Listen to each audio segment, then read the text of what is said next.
Saudações cordiais. Estamos gravando mais um vídeo para este canal que tem por objetivo levar para você notícias relevantes do mundo jurídico, sobretudo aquelas de natureza criminal.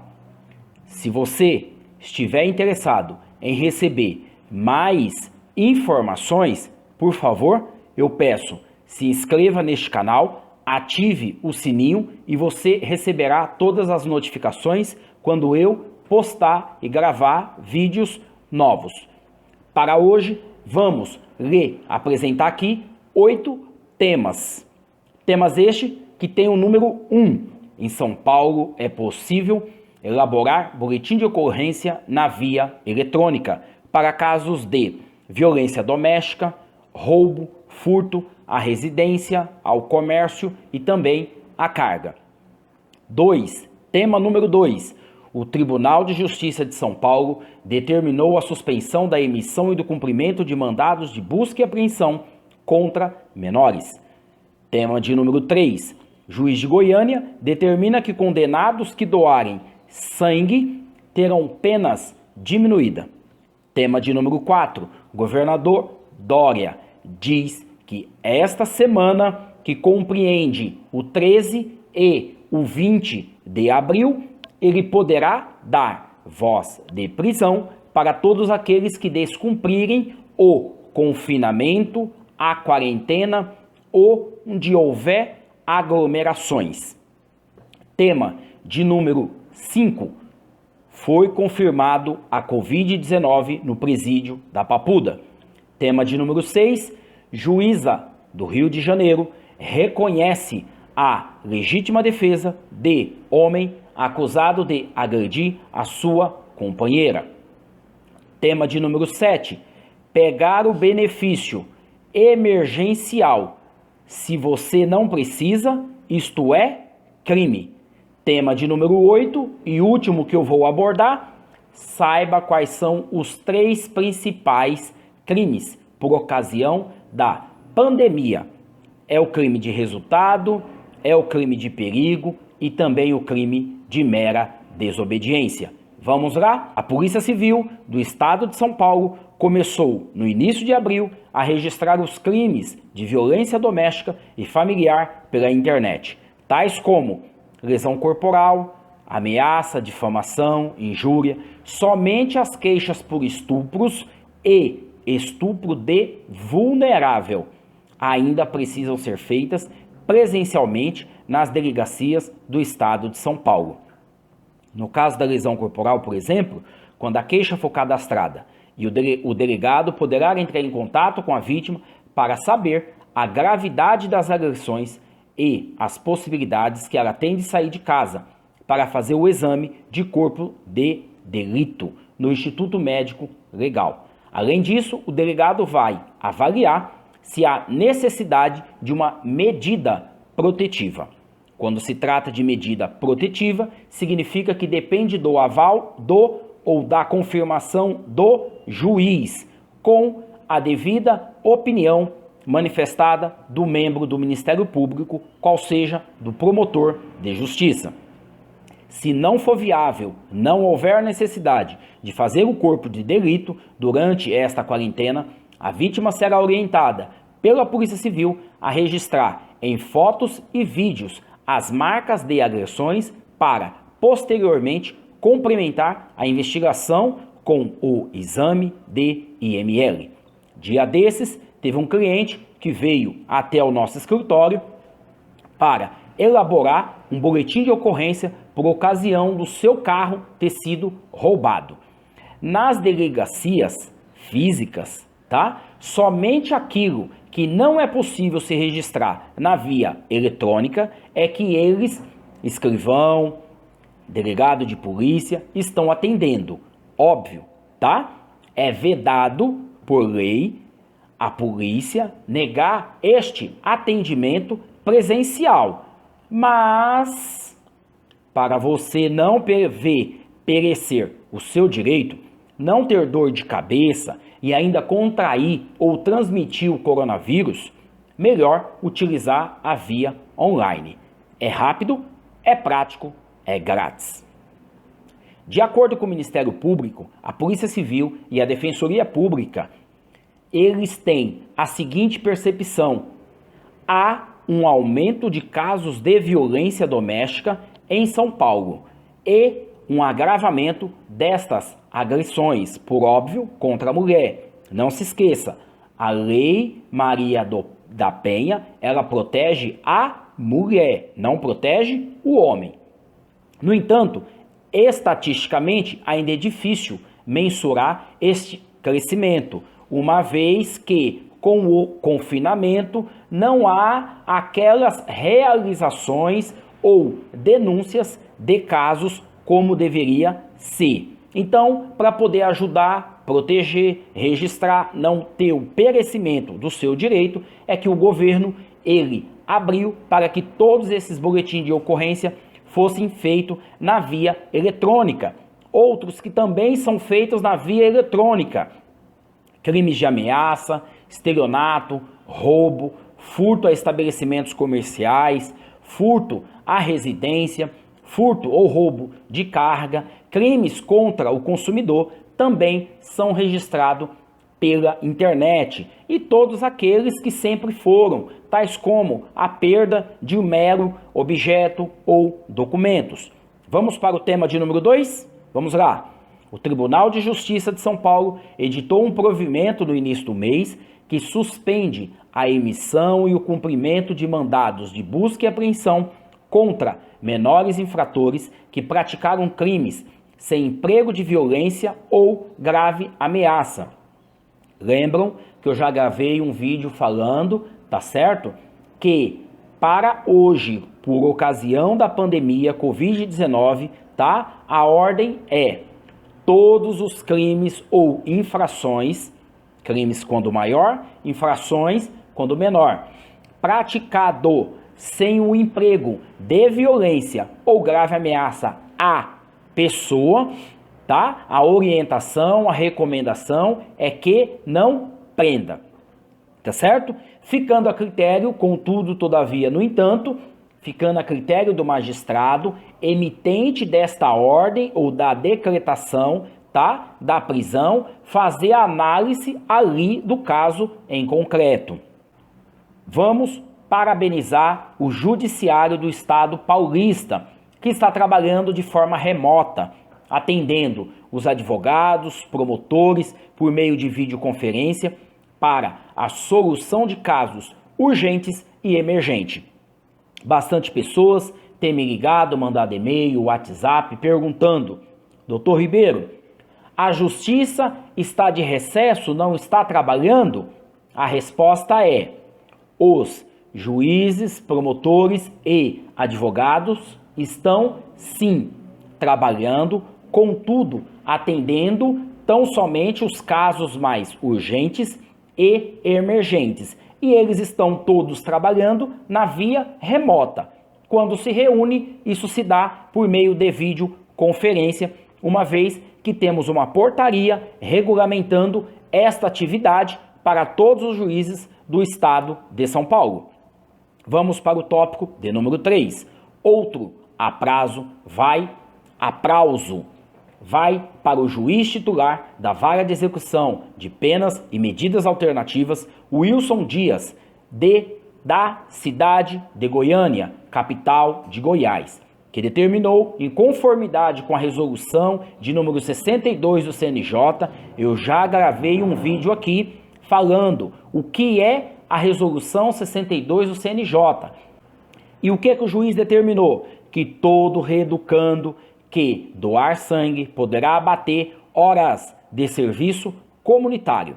A conta é a seguinte: nos próximos 3 meses, a doação resultará em 35 horas a menos de trabalho comunitário e cumprir a ser cumprido.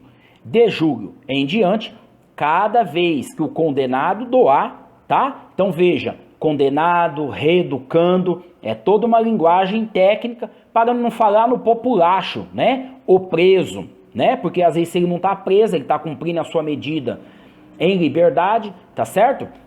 Então todo aquele que doar sangue terá direito a 24 horas de sua pena reduzida de acordo com esta portaria. Então, seja você em cumprimento de pena ou não, por favor, vá até os hemocentros de todo o Brasil e doe sangue.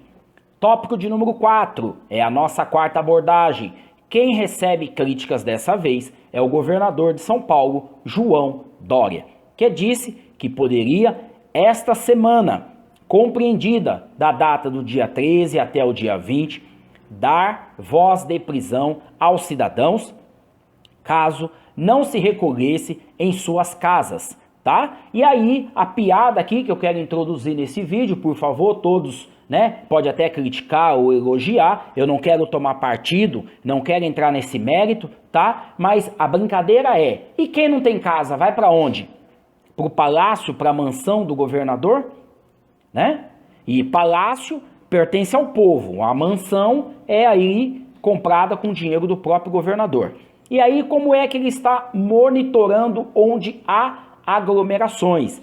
O governo de São Paulo fez parceria, tá, com 4 empresas de telefonia para monitorar, detectar onde há, com H, tem aglomerações.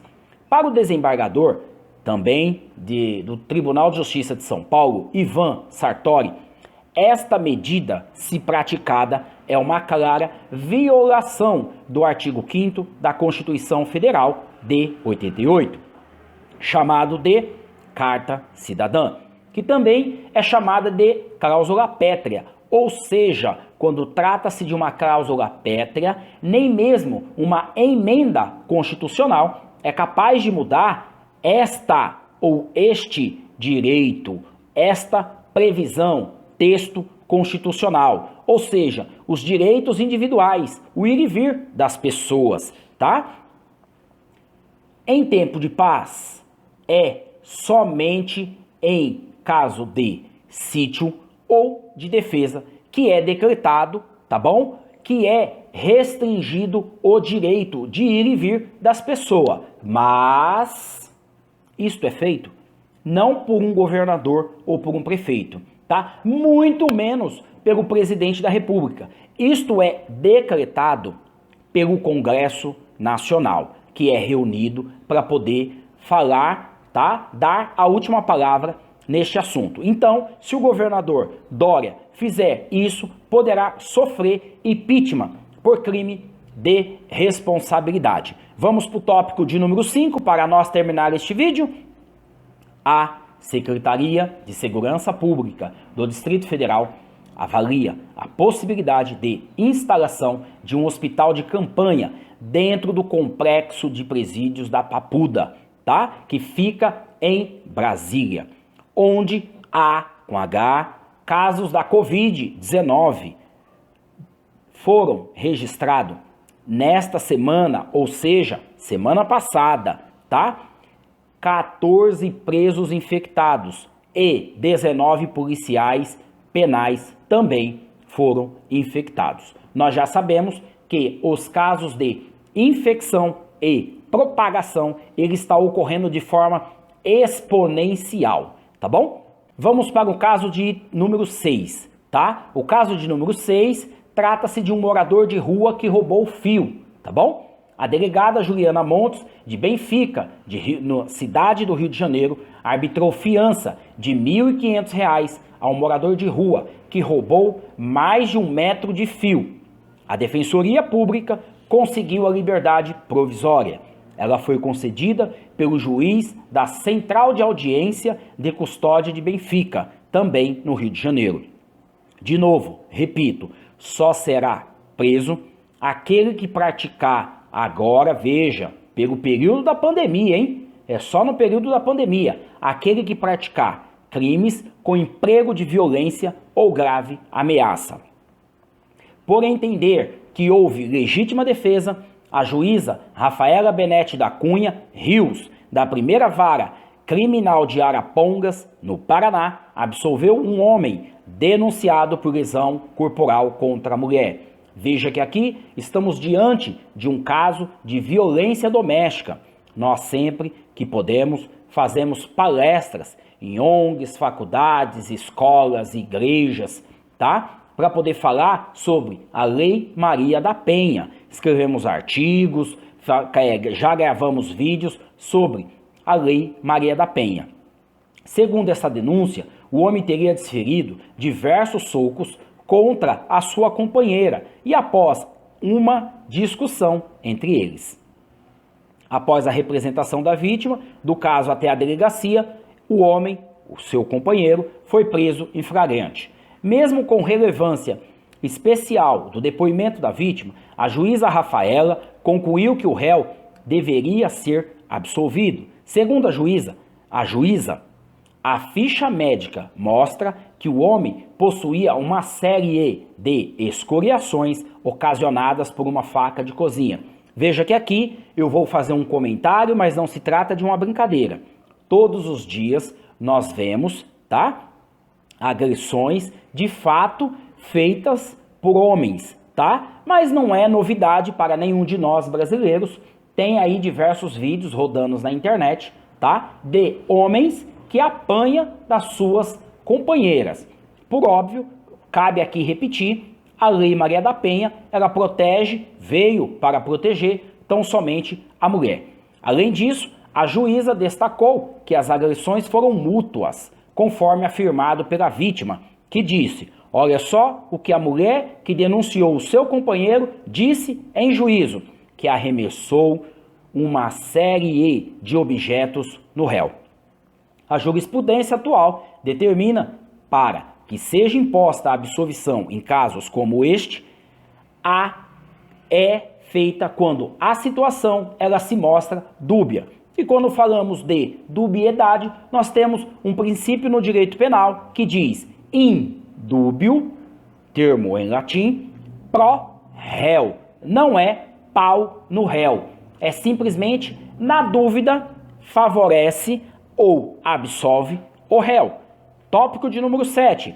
Se você não precisa do auxílio emergencial proposto agora pelo governo, também, de novo, por ocasião da pandemia, ou se você não faz jus, e se você se cadastrar dizendo, por exemplo, que não recebe nenhum outro benefício do governo e descobrirem a fraude ou a falsidade ideológica, uma vez que este cadastro ou as informações, ela tem um cunho, um caráter público, tá? Trata-se de um documento público, você incorrerá no crime, alguns já ditos aqui, tá? Até mesmo no de estelionato, ambos com pena de reclusão de 1 até 5 anos. Vamos para o tópico de número 8, para nós poder terminar. Nesta pandemia, temos 3 tipos de crime, tá? Que circundam e que se enquadram nesta situação. São os crimes de resultado, que constitui ali lesão corporal e também homicídio. Os crimes de perigo, previsto no artigo de número 132 do Código Penal, e também o crime de mera desobediência, aí previsto no artigo 268 e 330 também do Código Penal. Os crimes de resultado são aqueles que efetivamente acarretam dano a outro, como lesão corporal e homicídio. Nos crimes de perigo, como o artigo 132, temos a seguinte redação: expor a risco a vida ou a saúde de outrem a perigo direto e iminente. Pena de detenção de 3 meses até 1 ano, se fato mais grave não configurar este crime. O próprio crime do artigo 267 do Código Penal, significa que tem em sua redação causar epidemia mediante a propagação de germes patogênicos, se aplica apenas ao causador originário da epidemia.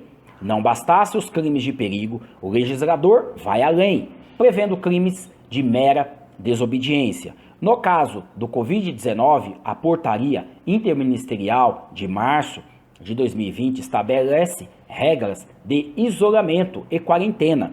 Nos artigos 4º e 5º, causa uma certa surpresa ao dizer que o descumprimento das medidas ali previstas pode sujeitar a responsabilização de natureza criminal, com base nos artigos 268 e 330, tá? A última palavra, por óbvio, caberá sempre ao juiz, ao judiciário, porque nunca é demais dizer, o direito penal, ele é um termo em latim, ultima ratio, ou seja, só deve ser usado em último caso. A regra é que use o direito penal com parcimônia, em hipóteses excepcionais, apenas quando outra medida não se mostrar suficiente, cabível, para proteger a saúde da população. Vale repetir uma vez mais para terminar esse vídeo, nesta pandemia só será preso aquele que for pego em flagrante delito, que praticar violência ou grave ameaça à pessoa. Meu nome é Ribeiro, eu sou advogado criminal na capital São Paulo. Se você gostou deste vídeo, por favor, se inscreva, compartilhe, comente, veja aqui a descrição desse vídeo e também as nossas redes sociais.